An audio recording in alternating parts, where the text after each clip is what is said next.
Students, കഴിഞ്ഞ മിസ്സിൻ്റെ class എല്ലാവരും കണ്ട് അക്സെപ്റ്റ് ചെയ്ത് വളരെയധികം സന്തോഷമുണ്ട്. ഇന്ന് മിസ്സ് നിങ്ങളുടെ മുന്നിൽ എത്തിയിരിക്കുന്നത് S2 BComലും അതുപോലെ S1 BBAയ്ക്കും പ്രയോജനപ്പെടുന്ന അക്കൗണ്ടിൻ്റെ ബേസിക്സ് പഠിപ്പിക്കുന്നതിന് വേണ്ടിയിട്ടാണ്. കഴിഞ്ഞ വർഷം കേരള യൂണിവേഴ്സിറ്റി BCom S2 സ്റ്റുഡൻസിന് ചോദിച്ച ക്വസ്റ്റ്യൻ എന്ന് പറയുന്നത് ജേർണലൈസ് ദ ഫോളോയിങ് ആയിരുന്നു. അതായത് അക്കൗണ്ടിങ്ങിൻ്റെ ഇൻട്രൊഡക്ഷൻ പാർട്ടാണത്, ജേർണലൈസ് ദ ഫോളോയിങ് ആയിരുന്നു. അതുകൊണ്ട് തന്നെ ഇന്ന് പഠിപ്പിക്കാൻ പോകുന്ന പോർഷന് അത്രത്തോളം റിലവൻസ് ഉണ്ട്. നന്നായിട്ട് എല്ലാവരും ശ്രദ്ധിച്ച് പഠിക്കുക. Then we discussed about the definition of accounting. The Institute of Certified Public Accountant defines accounting as the art of recording, classifying, summarizing in a significant manner in terms of money, transactions and events which are of a financial character and interpreting the result thereof. നമുക്കറിയാം AICPA, American institute of certified public accountant. അപ്പം AICPAയുടെ അഭിപ്രായത്തിൽ accounting എന്ന് പറഞ്ഞാൽ it is an art. Accounting എന്ന് പറഞ്ഞാൽ ഒരു ആർട്ടാണ്. What is art? Art requires some specialised knowledge and skill.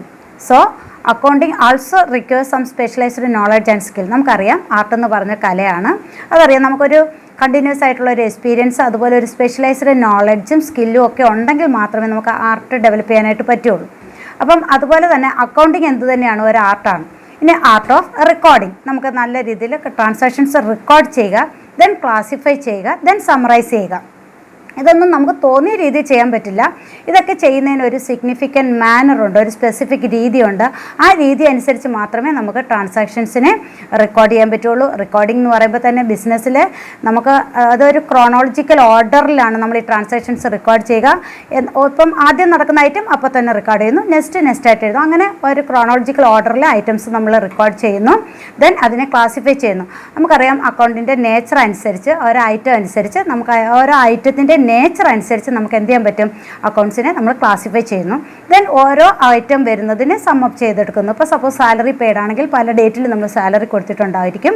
അതിനെല്ലാം കൂടി എന്ത് ചെയ്യുക, സമ്മപ്പ് ചെയ്യുക. അപ്പോൾ ടോട്ടൽ 1 ഇയറിൽ എത്ര രൂപ സാലറി പേ ചെയ്തു എന്ന് നമുക്ക് അറിയാൻ പറ്റും. അങ്ങനെ ഇപ്പം റെക്കോർഡ് ചെയ്യുക, ക്ലാസിഫൈ ചെയ്യുക, ദെൻ സമ്മറൈസ് ചെയ്യുക ഇൻ എ സിഗ്നിഫിക്കൻറ്റ് മാനർ.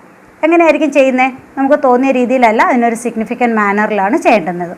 അതുപോലെ തന്നെ ബുക്സ് ഓഫ് അക്കൗണ്ട്സിൽ റെക്കോർഡ് ചെയ്യുമ്പം മോണിറ്ററി ടേംസിൽ മാത്രമായിരിക്കും റെക്കോർഡ് ചെയ്യുക. Significant manner in terms of money. അപ്പം മോണിറ്ററി ടേംസ്, ഇപ്പം സാലറി പേ ചെയ്തു എന്നതിനേക്കാൾ ഉപരി എത്ര രൂപ സാലറി പേ ചെയ്തു, മിഷനറി വാങ്ങി, അപ്പം മിഷനറിയേക്കാളും എത്ര രൂപയുടെ മിഷനറി വാങ്ങി. അപ്പോൾ ആ പണത്തിൻ്റെ മൂല്യത്തിലായിരിക്കും നമ്മൾ ഓരോ ട്രാൻസാക്ഷനെയും നമ്മൾ റെക്കോർഡ് ചെയ്യുന്നത്. Okay, in terms of money. Transactions and events, ബിസിനസ്സിലുണ്ടാകുന്ന ഏതൊരു ട്രാൻസാക്ഷൻ ആയിക്കോട്ടെ, ഏതൊരു ഈവൻറ്റ്സ് ആയിക്കോട്ടെ, അതിനെയാണ് നമ്മൾ എന്ത് ചെയ്യുന്നത്, റെക്കോർഡ് ചെയ്യുന്നത്. അതുപോലെ തന്നെ ക്ലാസിഫൈ ചെയ്യുന്നത്, ദെൻ സമ്മറൈസ് ചെയ്യുകയൊക്കെ ചെയ്യുന്നത്. In terms of money, transactions which are of a financial character and interpreting the result thereof. അതായത് നമ്മുടെ ബിസിനസ്സിലുണ്ടാകുന്ന ഓരോ ട്രാൻസാക്ഷൻ്റെയും അല്ലെങ്കിൽ ഓരോ ഈവൻസിൻ്റെയും അത് ഫിനാൻഷ്യൽ നേച്ചറിൽ മെഷർ ചെയ്യാൻ പറ്റുന്നതാണെങ്കിൽ, മോണിറ്ററി നേച്ചറിൽ മെഷർ ചെയ്യാൻ പറ്റുന്ന ഐറ്റം ആണെങ്കിൽ ആ ഐറ്റംസ് എല്ലാം തന്നെ നമ്മൾ എന്ത് ചെയ്യണം, റെക്കോർഡ് ചെയ്യണം, ക്ലാസിഫൈ ചെയ്യണം, ദെൻ സമ്മറൈസ് ചെയ്യണം. Then interpreting the result thereof. ഇതിൽ നിന്ന് കിട്ടുന്ന റിസൾട്ടിനെ നമ്മൾ എന്ത് ചെയ്യണം, ഇൻ്റർപ്രിട്ടേഷൻ കൂടി നടത്തണം. അതായത് അതിൽ നിന്ന് ഇപ്പോൾ ലാഭമാണോ നഷ്ടമാണോ അല്ലെങ്കിൽ ടോട്ടൽ എത്രയായി, ഇപ്പോൾ സാലറി എത്രയായി എന്നൊക്കെ ഉള്ള ഓരോ ഐറ്റം ഓരോ ഇൻ്റർപ്രിട്ടേഷനിലേക്ക് എത്തിച്ചേരുകയും കൂടി ചെയ്യണം. ഇതാണ് നമ്മൾ എന്തെന്ന് പറയുക, AICPA നൽകിയിരിക്കുന്ന അക്കൗണ്ടിങ്ങിൻ്റെ ഡെഫിനിഷൻ. ഒന്നും കൂടെ, അക്കൗണ്ടിങ് എന്ന് പറഞ്ഞാൽ എന്താണ്? AICPAയുടെ അഭിപ്രായത്തിൽ it is the art of recording, classifying, summarizing in a significant manner in terms of money, transactions and events which are of financial character and interpreting the result thereof. Next we discuss about meaning of accounting. Accounting is a business language. We can use this language to communicate financial transactions and their result. Accounting is a comprehensive system to collect, analyze and communicate financial information. What do you mean by accounting? Accounting is A business language. നമുക്കറിയാം ബിസിനസ്സിൻ്റെ ഒരു language ആണ്. ബിസിനസ്സിനകത്ത് നടക്കുന്ന കാര്യങ്ങൾ മറ്റുള്ളവരുമായിട്ട് communicate ചെയ്യാൻ വേണ്ടിയിട്ട് use ചെയ്യുന്ന ഒരു ലാംഗ്വേജ് ആണ് എന്തെന്ന് പറയുക, അക്കൗണ്ടിങ് എന്ന് പറയുക. We can use this language to communicate financial transactions and their result. ഒരു ബിസിനസ്സിലുണ്ടാകുന്ന ഫിനാൻഷ്യൽ ട്രാൻസാക്ഷൻസും ആ ട്രാൻസാക്ഷൻ നടത്തുന്നത് വഴി ബിസിനസ്സിലുണ്ടായ റിസൾട്ടും മറ്റുള്ളവർക്ക് വേണ്ടിയിട്ട് കമ്മ്യൂണിക്കേറ്റ് ചെയ്ത് കൊടുക്കുന്നതിന് വേണ്ടിയിട്ട് നമ്മൾ യൂസ് ചെയ്യുന്ന ഒരു ലാംഗ്വേജ് ആണ് ബിസിനസ് എന്ന് പറയുക. Accounting is a comprehensive system to collect, analyze and communicate financial information. അതുപോലെ തന്നെ ഒരു കോംപ്രിഹെൻസീവ് സിസ്റ്റമാണ് അക്കൗണ്ടിംഗ് എന്ന് പറയുന്നത്. ബിസിനസ്സിലുണ്ടാകുന്ന ഫിനാൻഷ്യൽ ട്രാൻസാക്ഷൻസിനെ എല്ലാം തന്നെ കളക്ട് ചെയ്യുന്നു, ദെൻ അനലൈസ് ചെയ്യുന്നു, അതിൽ നിന്ന് കിട്ടുന്ന ഫിനാൻഷ്യൽ ഇൻഫർമേഷനെ മറ്റുള്ള ഡിഫറെൻറ്റ് യൂസേഴ്സിന് വേണ്ടിയിട്ട് കമ്മ്യൂണിക്കേറ്റ് ചെയ്ത് കൊടുക്കുകയും കൂടി ചെയ്താൽ അതിനെയാണ് നമ്മൾ എന്തെന്ന് പറയുക, അക്കൗണ്ടിംഗ് എന്ന് പറയുന്നത്. Traditionally, accounting was considered to be the process of recording business transactions and revealing its result. Traditional meaning ആണെങ്കിൽ അക്കൗണ്ടിംഗ് എന്ന് പറഞ്ഞാൽ എന്താണ്, it is A process of recording business transaction. ഒരു ബിസിനസ് ട്രാൻസാക്ഷൻസ് റെക്കോർഡ് ചെയ്യുന്ന process മാത്രമാണ്. അതോടൊപ്പം തന്നെ അതിൽ നിന്ന് റിസൾട്ട് എന്തെങ്കിലും ഉണ്ടെങ്കിൽ അത് റിവീൽ ചെയ്യുക. ട്രാൻസാക്ഷൻസ് റെക്കോർഡ് ചെയ്യുക, അതിൻ്റെ റിസൾട്ട് റിവീൽ ചെയ്യുക. ഇത്ര മാത്രമാണ് നമ്മൾ എന്തുകൊണ്ട് മീൻ ചെയ്യുന്നത്, അക്കൗണ്ടിങ്ങിനെ ട്രഡീഷണൽ കോൺസെപ്റ്റിൽ നമ്മൾ കാണുന്നത് അങ്ങനെയാണ്. But in modern accounting is an information system which provide the result of business operations to all those who are interested in it. Modern concept ആണെങ്കിൽ it is an information system. Accounting എന്ന് പറഞ്ഞാൽ എന്താണ്, ഒരു information സിസ്റ്റമാണ് which provide the result of business. ബിസിനസ്സിൻ്റെ റിസൾട്ടാണ് ഇത് provide ചെയ്യുന്നത്. ഒരു ബിസിനസ് ആ ഒരു വർഷക്കാലം നടത്തിയ ഓപ്പറേഷൻസിൽ നിന്നും അതിന് എന്ത് റിസൾട്ടാണ് ആ ബിസിനസ് കിട്ടിയത്, ആ റിസൾട്ട് അറിയാൻ വേണ്ടി കാത്തു നിൽക്കുന്ന ഒരുപാട് ഇൻട്രസ്റ്റഡ് പാർട്ടീസ് ഉണ്ട്. ഒരു എക്സാമ്പിൾസ് എന്ന് പറഞ്ഞാൽ ഗവൺമെൻറ്, നമുക്കറിയാം ഒരു ബിസിനസ് അവരുണ്ടാക്കുന്ന പ്രോഫിറ്റിൻ്റെ പെർസെൻറ്റേജ് ടാക്സ് ലയബിലിറ്റി കൊടുക്കണം. തീർച്ചയായിട്ടും അപ്പോൾ ആ ബിസിനസ്സിൻ്റെ റിസൾട്ട് അറിയാൻ ഗവൺമെൻറ് കാത്തു നിൽക്കുന്നുണ്ടാവും. അതുപോലെ തന്നെ ബിസിനസ്സിലേക്ക് ലോൺസ് പ്രൊവൈഡ് ചെയ്യുന്ന ഫിനാൻഷ്യൽ ഇൻസ്റ്റിറ്റ്യൂഷൻസിന് അവരുടെ റിസൾട്ട് എന്താണെന്ന് അറിയണം. പിന്നെ റോ മെറ്റീരിയൽസ് ഒക്കെ സപ്ലൈ ചെയ്യുന്ന ക്രെഡിറ്റേഴ്സ്, അങ്ങനെയുള്ളവർക്ക് ആ സപ്ലയേഴ്സിന് എന്തറിയണം, ബിസിനസ്സിൻ്റെ റിസൾട്ട്. അങ്ങനെ സോ മെനി ഇൻട്രസ്റ്റഡ് പാർട്ടീസ് ബിസിനസ്സിലുണ്ട്. അവർക്കെല്ലാം എന്ത് ചെയ്യണം, ഈ റിസൾട്ട് എത്തിച്ചു കൊടുക്കുകയും കൂടി ചെയ്തു കഴിഞ്ഞാൽ അതാണ് മോഡേൺ കോൺസെപ്റ്റിൽ അക്കൗണ്ടിംഗ് എന്ന് പറയുന്നത്. ലൂക്കോ പാഷോളിയാണ് നമ്മൾ ആരായിട്ട് കൺസിഡർ ചെയ്യുക, അക്കൗണ്ടിങ്ങിൻ്റെ ഫാദറായിട്ട് കൺസിഡർ ചെയ്യുന്നത് ലൂക്കോ പാഷോളിയാണ്. അദ്ദേഹം എന്ന് പറയുന്ന ഒരു ഇറ്റാലിയൻ മാത്തമാറ്റീഷ്യനാണ്, അതുപോലെ റൈറ്ററാണ്. He first published his book double entry system of accounting. Double entry system of accounting എന്ന് പറയുന്ന ഫേമസ് ബുക്കാണ് അയാൾ ഫസ്റ്റിൽ പബ്ലിഷ് ചെയ്യുന്നത്. എന്നാണ് 1494 ഇതെന്ത് ചെയ്യുന്നത്, പബ്ലിഷ് ചെയ്യുകയും ചെയ്യുന്നത്. Next we learn some basic business terms. First one, business transaction. It involves transfer of money or money's worth between business and others. Business transaction means a transfer of money or money's worth between business and others. നമുക്കറിയാം business transaction എന്ന് പറയുമ്പോൾ പണത്തിൻ്റെ മൂല്യത്തിൽ measure ചെയ്യാൻ പറ്റുന്ന some transactions ആണ് എന്തെന്ന് പറയുക, ബിസിനസ് ട്രാൻസാക്ഷൻ എന്ന് പറയുക. നമുക്കറിയാം ഒന്നുകിൽ നമ്മൾ എന്ത് ചെയ്യുക, ക്യാഷ് എക്സ്ചേഞ്ച് ചെയ്യുക, അല്ലെങ്കിൽ പണത്തിൻ്റെ മൂല്യത്തിൽ മെഷർ ചെയ്യാൻ പറ്റുന്ന മറ്റെന്തെങ്കിലും എന്ത് ചെയ്യുക, എക്സ്ചേഞ്ച് ചെയ്യുക. ഇപ്പോൾ സപ്പോസ് എക്സാമ്പിൾ സാലറി പേ ചെയ്യുന്നു, അത് ബിസിനസ് ട്രാൻസാക്ഷൻ തന്നെയാണ്. പർച്ചേസ് ഓഫ് മിഷനറി വാങ്ങുന്നു, അത് ബിസിനസ് ട്രാൻസാക്ഷനാണ്. അപ്പം നമുക്ക് മോണിറ്ററി ടേംസിൽ മെഷർ ചെയ്യാൻ പറ്റുന്ന ട്രാൻസാക്ഷനെയാണ് എന്തെന്ന് പറയുക, ബിസിനസ് ട്രാൻസാക്ഷൻ എന്ന് പറയുക. It may be of cash, credit or barter transaction. Cash transaction, credit transaction, barter transaction. What do you mean by cash transaction? Transaction which involves immediate payment or receipt of cash is called cash transaction. ഒരു transaction നടക്കുമ്പോൾ immediate ആയിട്ട് cash pay ചെയ്യുകയോ അല്ലെങ്കിൽ cash receive ചെയ്യുകയാണെങ്കിൽ ആ ട്രാൻസാക്ഷനെയാണ് എന്തെന്ന് പറയുക, cash transaction എന്ന് പറയാം. നമുക്കറിയാം ഇപ്പോൾ സാലറി പേ ചെയ്യുന്നു, അപ്പോൾ തന്നെ എന്ത് ചെയ്യുന്നു, ക്യാഷ് പോകുന്നു. അല്ലെങ്കിൽ മിഷനറി വാങ്ങുന്നു, ക്യാഷ് കൊടുത്ത് മിഷനറി വാങ്ങുന്നു, അപ്പോൾ ക്യാഷ് ഇമ്മീഡിയറ്റ് ആയിട്ട് ഒരാൾക്ക് കൊടുത്തിട്ട് നമ്മൾ മിഷനറി വാങ്ങുന്നു. അപ്പോൾ ആ ഓൺ ദി സ്പോട്ടിൽ തന്നെ എന്ത് ചെയ്യുന്നു, ക്യാഷിൻ്റെ മൂവ്മെൻറ്റ് നടക്കുന്നു. അങ്ങനെയുള്ള ട്രാൻസാക്ഷനെയാണ് എന്തെന്ന് പറയുക, ക്യാഷ് ട്രാൻസാക്ഷൻ എന്ന് പറയുക. Then credit transaction. If the payment or receipt of money of a transaction is postponed to a future period, ഒരു ഫ്യൂച്ചർ പീരീഡിലേക്ക് അതിൻ്റെ പേയ്മെൻറ്റ്, ക്യാഷിൻ്റെ പേയ്മെൻറ്റ് അല്ലെങ്കിൽ ക്യാഷിൻ്റെ റെസിപ്റ്റ് നമ്മൾ അടുത്ത ഒരു ഫ്യൂച്ചർ പീരീഡിലേക്ക് മാറ്റി വയ്ക്കുന്നുവെങ്കിൽ അങ്ങനെയുള്ള ട്രാൻസാക്ഷനാണ് എന്തെന്ന് പറയുക, ക്രെഡിറ്റ് ട്രാൻസാക്ഷൻ എന്ന് പറയുക. ഇപ്പം നമ്മൾ ഇപ്പോൾ സാധനം വാങ്ങിയിട്ട് പറയുകയാണ് ക്യാഷ് അടുത്ത ആഴ്ച തരാം, അത് ക്രെഡിറ്റ് ട്രാൻസാക്ഷൻ എക്സാമ്പിളാണ്. Then third one, barter transaction. Barter transaction means exchange of goods for goods or service for goods, etc. The next term, capital. Capital is the investment made by the owner in the business. Capital എന്ന് പറഞ്ഞാൽ മൂലധനമാണ്. ഒരു businessman അയാളുടെ ബിസിനസ്സിലേക്ക് invest ചെയ്യുന്ന എമൗണ്ടിനെ ആണ് capital എന്ന് പറയുക.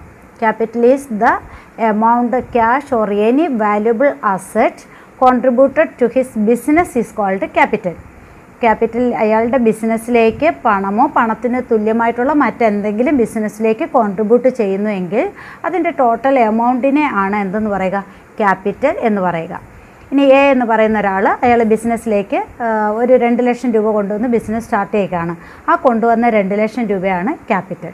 ഇനി അല്ല അതിൻ്റെ കൂടെ ഒരു 50,000 രൂപയുടെ ബിൽഡിങ്ങും കൂടി ഉണ്ടെങ്കിൽ ടോട്ടൽ ക്യാപിറ്റൽ എന്ന് പറയുന്നത് 2 ലക്ഷം രൂപയുടെ 2 ലക്ഷം രൂപയുടെ ക്യാഷ് പ്ലസ് 50,000 രൂപയുടെ ബിൽഡിങ്, അങ്ങനെ 2,50,000 രൂപ ക്യാപിറ്റലായിട്ട് നമുക്ക് കൺസിഡർ ചെയ്യാം. സെക്കൻഡ് വൺ ഡ്രോയിങ്സ് ആണ്. Drawings is the amount of cash or other assets withdrawn by the owner for his personal use. നമുക്കറിയാം ബിസിനസ്മാൻ ബിസിനസ്സിലേക്ക് കൊണ്ടുവന്ന ക്യാഷും അതുപോലെയുള്ള വാല്യുബിളായിട്ടുള്ള മറ്റെന്തെങ്കിലും അസറ്റിൽ നിന്ന് അയാളുടെ പേഴ്സണൽ പർപ്പസിന് വേണ്ടിയിട്ട് എടുത്തുകൊണ്ട് പോവുകയാണെങ്കിൽ, അയാളുടെ ഡൊമസ്റ്റിക് പർപ്പസിന് വേണ്ടിയിട്ട് എടുത്തുകൊണ്ട് പോവുകയാണെങ്കിൽ അതിനെയാണ് നമ്മൾ ഡ്രോയിങ്സ് എന്ന് പറയുക.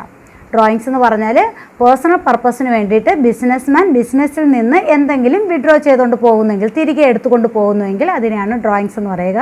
ഇപ്പോൾ ഒരു കൺസ്ട്രക്ഷൻ കമ്പനിയാണ്, അവിടെ ഒരു 100 ചാക്ക് സിമെൻറ്റ് വാങ്ങി ബിസിനസ് ആവശ്യത്തിന് വേണ്ടി വെച്ചിരിക്കുകയാണ്.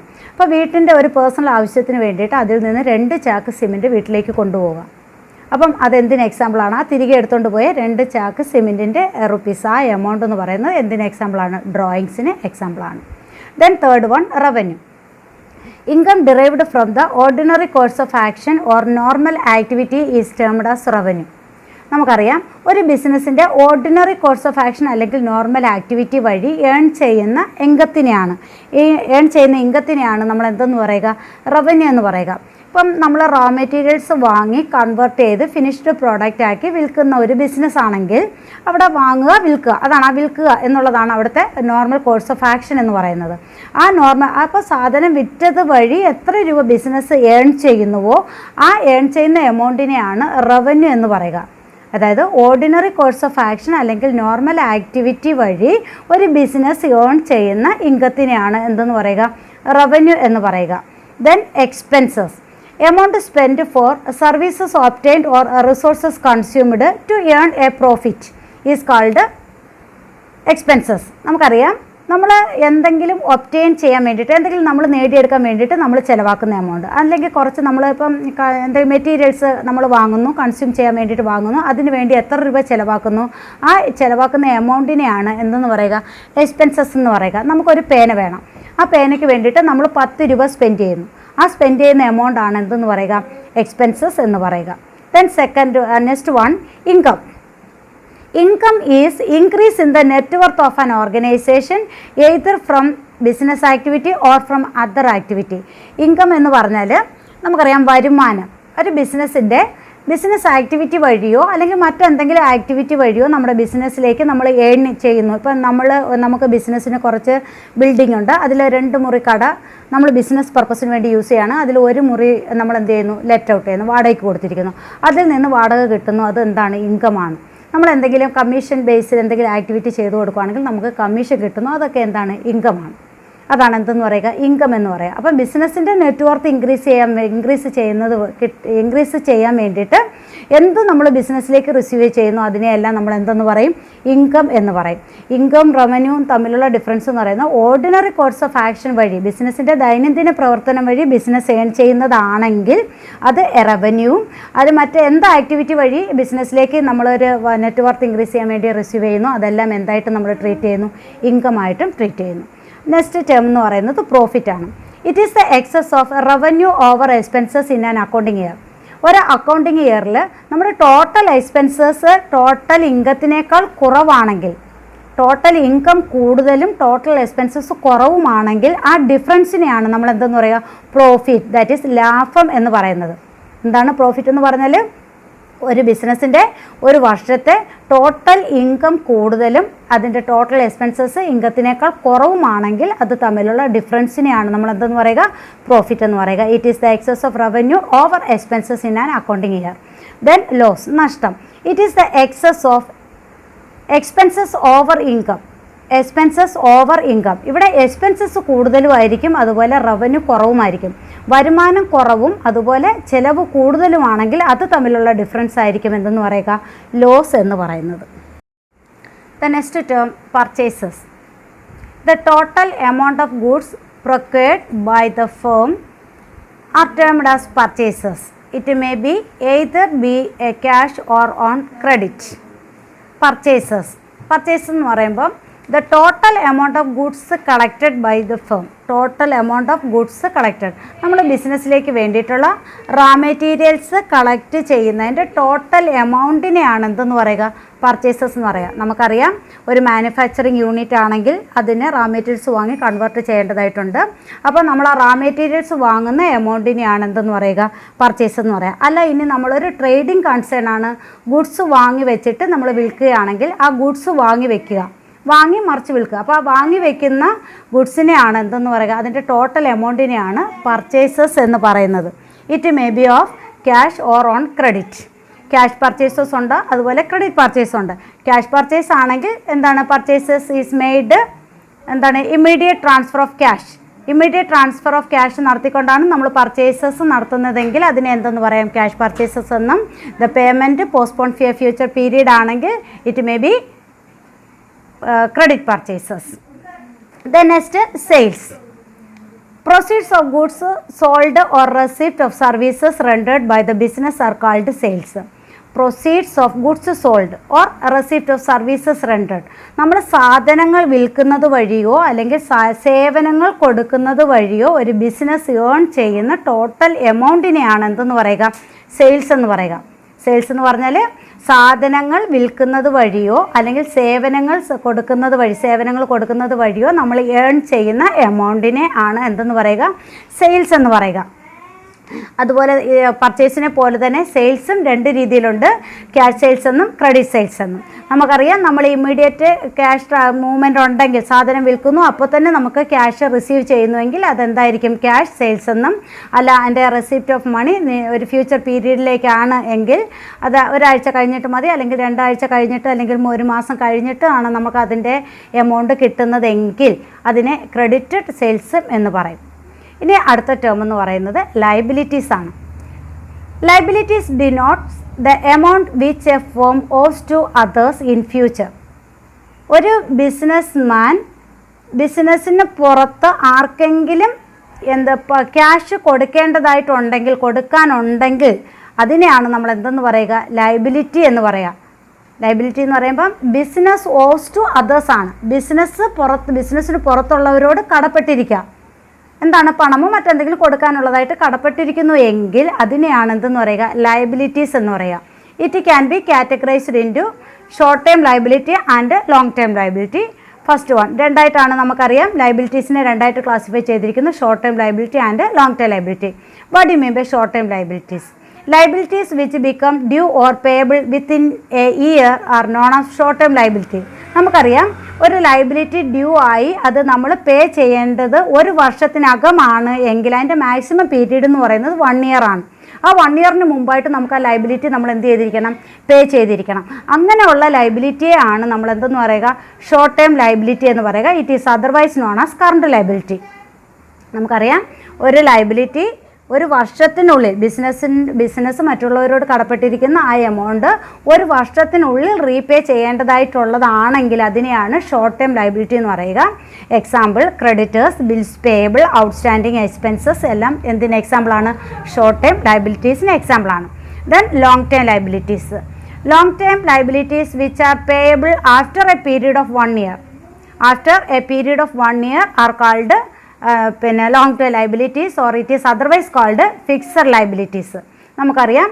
അപ്പോൾ നമുക്കൊരു ബാധ്യത, ബിസിനസ്സിനൊരു ബാധ്യതയുണ്ട്. ആ ബാധ്യത ഒരു വർഷക്കാലം കഴിഞ്ഞതിന് ശേഷം, അതതിൻ്റെ പീരീഡ് കുറച്ചുകൂടി കൂടുതലാണ്, പിന്നെ ഒരു 2-3 വർഷമൊക്കെ എടുത്ത് നമുക്ക് ആ ലൈബിലിറ്റി റീപേ ചെയ്താൽ മതി. എങ്ങനെയുള്ള ലൈബിലിറ്റിയാണ് എന്തെന്ന് പറയുക?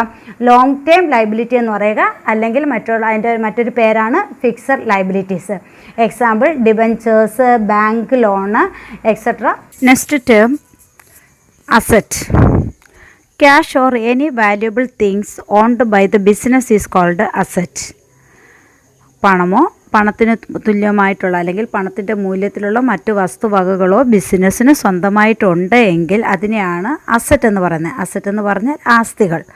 നമുക്കറിയാം, പിന്നെ കൈവശം ഇരിക്കുന്ന ക്യാഷ്, ബാങ്ക് ബാലൻസ്, അതുപോലെ ലാൻഡ്, ബിൽഡിങ്, ഫർണിച്ചർ, ഇതെല്ലാം അസറ്റിന് എക്സാമ്പിളാണ്. Asset may be classified into two: current asset and fixed asset. Fixed asset again classified into four. First one, tangible fixed asset. Second one, intangible fixed asset. Third one, wasting asset. Then fictitious asset. നമുക്കറിയാം, അസറ്റിനെ രണ്ടായിട്ട് classify ചെയ്യുന്നു. Current asset എന്നും fixed asset എന്നും. Fixed അസറ്റിനെ വീണ്ടും 4ആയി classify ചെയ്യുന്നു. ഒന്ന് ടാഞ്ചിബിൾ അസറ്റ്, രണ്ടാമത്തത് ഇൻടാഞ്ചിബിൾ അസറ്റ്, മൂന്നാമത്തത് വേസ്റ്റിംഗ് അസറ്റ്, നാലാമത്തത് fictitious asset. First one, current asset. Asset which are held for a short period is called current asset or floating asset. ഒരു ഷോർട്ട് പീരീഡിലേക്ക് വേണ്ടിയിട്ടാണ് നമ്മൾ ഒരു അസറ്റ് ഹെൽഡ് ചെയ്യുന്നതെങ്കിൽ അതിനെയാണ് കറണ്ട് അസറ്റ് എന്ന് പറയാം. The benefit of that asset is fully enjoyed within 1 year. ആ ഒരു അസറ്റിൻ്റെ ബെനിഫിറ്റ് എന്ന് പറയുന്നത് ആ ഒരു വർഷത്തിനുള്ളിൽ തന്നെ നമ്മൾ എന്ത് ചെയ്തിരിക്കും? ഫുള്ളായിട്ട് എൻജോയ് ചെയ്യാൻ പറ്റിയിരിക്കണം.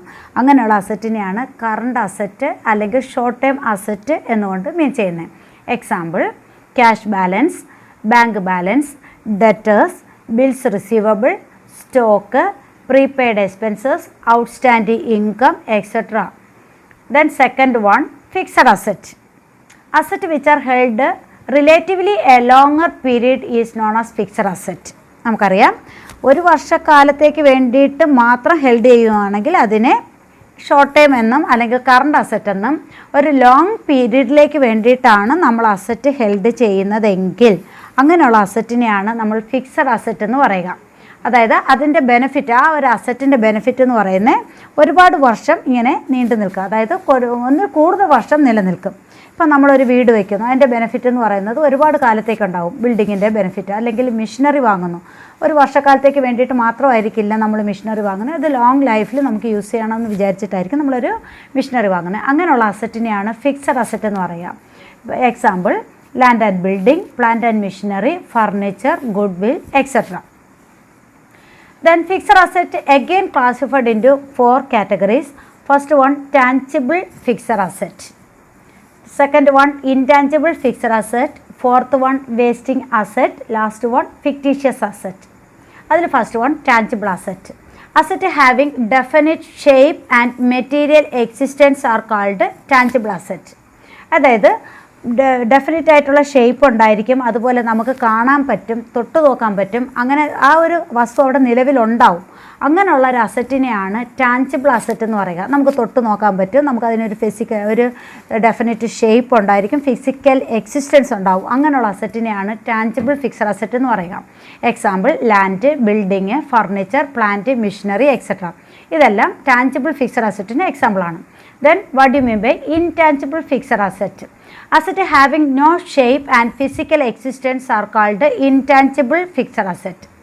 Asset have no shape and physical existence. അത് ഒരിക്കലും നമുക്ക് നോക്കിയാൽ കാണാൻ പറ്റില്ല. It cannot be seeable, touchable, etc. നമുക്ക് തൊട്ട് നോക്കാൻ പറ്റില്ല, കാണാൻ പറ്റില്ല. അതുപോലെ തന്നെ ഒരു സ്പെസിഫിക് ആയിട്ടുള്ള ഒരു ഷേപ്പ് ഇല്ല, ഫിസിക്കൽ എക്സിസ്റ്റൻസ് ഇല്ല. അങ്ങനെയുള്ളൊരു അസറ്റ് ആണെങ്കിൽ അങ്ങനെയുള്ള അസറ്റിനെ പറയുന്ന പേരാണ് ഇൻടാഞ്ചിബിൾ ഫിക്സഡ് അസറ്റ്. അതിൻ്റെ ബെസ്റ്റ് എക്സാമ്പിൾസ് എന്ന് പറയുന്നത് goodwill, patent right, copyright, ഇതൊക്കെയാണ്. ഗുഡ് വിൽ നമുക്കറിയാം, ഗുഡ് വിൽ എന്താണ്? Good reputation of a business ആണ്. അപ്പോൾ നമുക്കൊരു സ്ഥാപനത്തിൽ ചെന്നിട്ട് അവിടെ ചെന്നിട്ട് നിങ്ങളുടെ ഗുഡ് വിൽ എന്തിയെന്ന് ചോദിച്ചാൽ അവിടെ എടുത്ത് കാണിക്കാൻ പറ്റില്ല, പക്ഷേ നമുക്ക് ആ സ്ഥാപനത്തിൽ നിന്ന് ഫീൽ ചെയ്യാനായിട്ട് സാധിക്കും. എക്സാമ്പിളാണ് ഗുഡ് വിൽ പറഞ്ഞത്. Okay, then next one wasting asset ആണ്. Asset which get exhausted to the extent of the extraction are called wasting asset. നമ്മൾ ഒരു അസറ്റ് ഈ എടുക്കും തോറും എക്സ്ട്രാക്റ്റ് ചെയ്യും തോറും കുറഞ്ഞുകൊണ്ടിരിക്കണം, എക്സ്ഹോസ്റ്റ് ചെയ്തുകൊണ്ടിരിക്കുകയാണെങ്കിൽ അങ്ങനെയുള്ള അസറ്റിനെയാണ് വേസ്റ്റിംഗ് അസറ്റ് എന്ന് പറയുക. അതായത് നമ്മളൊരു അസറ്റ് യൂസ് ചെയ്യും തോറും അസറ്റ് കുറഞ്ഞു പോയിക്കൊണ്ടിരിക്കുക, ഒരു അസറ്റ് ഉപയോഗിക്കും തോറും അത് തീർന്നു പോയിക്കൊണ്ടിരിക്കുക, അങ്ങനെയുള്ള അസറ്റിനെയാണ് വേസ്റ്റിംഗ് അസറ്റ് എന്ന് പറയുന്നത്. Natural resources like mines, quarries and oil field are some examples of wasting asset. നമുക്കറിയാം മൈൻസ്, ക്വാറീസ്, പാറമടയുണ്ട്, അതുപോലെ ഓയിൽ ഫീൽഡ്, കിണറുകൾ, അപ്പോൾ അങ്ങനെയുള്ളതെല്ലാം ഖനനം ചെയ്യുന്നത്, ഇതെല്ലാം എന്തിന് എക്സാമ്പിളാണ്? വേസ്റ്റിംഗ് അസറ്റിന് എക്സാമ്പിളാണ്. ലാസ്റ്റ് വൺ ഫിക്റ്റീഷ്യസ് അസറ്റാണ്. Asset which have no real value, asset which have no real value but are shown in the books of accounts only are called fictitious asset. Resale value ഇല്ലാത്ത, real value ഇല്ലാത്ത, resale value ഇല്ലാത്ത അസറ്റിനെയാണ് fictitious asset എന്ന് പറയാം. പക്ഷേ നമ്മൾ books of അക്കൗണ്ട്സിൽ asset എന്നും പറഞ്ഞ് കാണിക്കും. Example preliminary expenses, discount on issue of debenture, share etcetera, underwriting commission, ഇതെല്ലാം എന്തിന് എക്സാമ്പിളാണ്? ഫിക്റ്റീഷ്യസ് അസറ്റിന് എക്സാമ്പിളാണ്. പ്രിലിമിനറി എക്സ്പെൻസസ് നമുക്കറിയാം, ഒരു ബിസിനസ് സ്റ്റാർട്ട് ചെയ്യുന്ന സമയത്ത് ഉണ്ടാകുന്ന എക്സ്പെൻസസ് ആണ് പ്രിലിമിനറി എക്സ്പെൻസസ്. അതെന്ന് പറഞ്ഞൊരു ഹൈ എമൗണ്ട് ആയിരിക്കും. അതൊരിക്കലും നമുക്ക് ഒരു വർഷത്തെ P&L അക്കൗണ്ടിൽ എക്സ്പെൻസ് എന്ന് പറഞ്ഞ് കാണിക്കാൻ പറ്റില്ല. അത് നമ്മൾ ഓരോ വർഷം കുറച്ച് എമൗണ്ട് റൈറ്റ് ഓഫ് ചെയ്തായിരിക്കും പോവുക. പിന്നെ discount on issue of share, discount on issue of debenture, ഇതൊരിക്കലും എന്ത് ചെയ്യാൻ പറ്റില്ല, നമുക്ക് റീസെയിൽ ചെയ്യാനോ ഒന്നും പറ്റുന്ന അസറ്റ് അല്ല ഇങ്ങനെയുള്ള ഐറ്റം. പക്ഷേ നമ്മൾ അസറ്റായിട്ട് നമ്മളെവിടെ കാണിക്കും? ബാലൻസ് ഷീറ്റിൽ കാണിക്കും. ഇങ്ങനെയുള്ള അസറ്റിനെയാണ് ഫിക്റ്റീഷ്യസ് അസറ്റ് എന്ന് പറയുക. ഇന്നത്തെ ക്ലാസ് വൈൻഡ് അപ്പ് ചെയ്യുന്നതിന് മുമ്പായിട്ട് ഇന്ന് എന്തൊക്കെ പഠിച്ചു എന്നുള്ളത് നമുക്ക് ഒന്നും കൂടി നോക്കാം. ഒന്നാമതായിട്ട് നമ്മൾ പഠിച്ചത് അക്കൗണ്ടിങ്ങിൻ്റെ ഡെഫിനിഷനാണ്. AICPA നൽകിയ ഡെഫിനിഷനാണ്. AICPA means the American institute certified public accountant. അക്കൗണ്ടിങ്ങിനെ എങ്ങനെ ഡിഫൈൻ ചെയ്തിരിക്കുന്നു അതാണ് നമ്മൾ പഠിച്ചത്. ദെൻ മീനിങ് ഓഫ് അക്കൗണ്ടിങ് ആണ്. മീനിങ് ഓഫ് അക്കൗണ്ടിൽ ട്രഡീഷണൽ കോൺസെപ്റ്റിൽ എന്താണ് അക്കൗണ്ടിങ്, അതുപോലെ മോഡേൺ കോൺസെപ്റ്റിൽ എന്താണ് accounting, who is the father of accounting, ഇത്തരം കാര്യങ്ങളാണ് മീനിങ് ആയിട്ട് നമ്മൾ പഠിച്ചത്. ദെൻ സം ബിസിനസ് ടേംസ് ആണ്. അതിൽ കുറച്ച് ബിസിനസ് ടേംസ് ആണെന്ന് മിസ് ഇന്ന് പഠിച്ചത്, കുറച്ച് ഐറ്റം പഠിപ്പിച്ചു. ഇനി ബാലൻസ് ബിസിനസ് ടേംസുമായിട്ട് നമുക്ക് അടുത്ത ക്ലാസ്സിൽ കാണാം. അതുവരേക്കും ബൈ.